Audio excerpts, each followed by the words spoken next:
Hi உறவுகளே, இன்றைக்கி நான் மீன் குழம்பு ரெடி பண்ண போகிறேன். அதுக்கு தேவையான பொருள் வெங்காயம், பச்சை மிளகா, தக்காளி, குழம்புத்தூள், பூண்டு, கொஞ்சம் வெங்காயம் தக்காளி அரைச்சி வச்சுருக்கேன், மாங்காய், மஞ்சத்தூள், கருவேப்பிலை, உப்பு, மீன், புளி கரைச்சி வச்சுருக்கேன். புளி கூட இந்த விழுதை கரைச்சிக்கலாம். உப்பு போட்டு கரைச்சி வச்சுருக்கேன். வடகம் சொல்லலை உறவுகளே. எண்ணெய் போட்டுக்கலாம். எண்ணெய் காஞ்சதும் வடகம், பூண்டு, வெங்காயம், கருவேப்பிலை,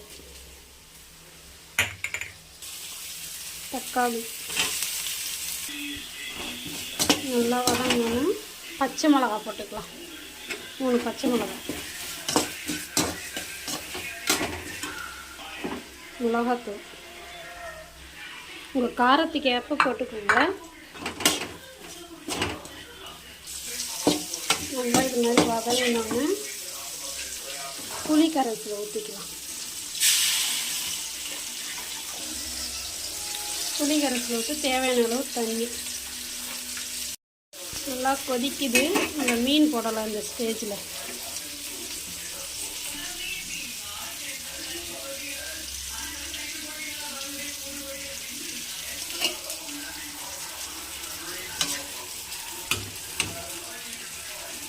இந்த மாதிரி நல்லா கிளறிட்டு மூடிடுங்க. கொஞ்சம் ஒரு 5 நிமிஷம் முன்னா போதும். கொதிச்சோன்னா மாங்காவும் போடணும்.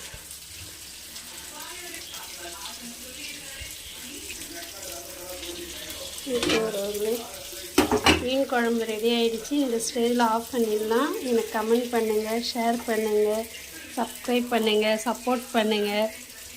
செஞ்சு பார்த்துட்டு எப்படி இருக்குன்னு சொல்லுங்கள். பாய்.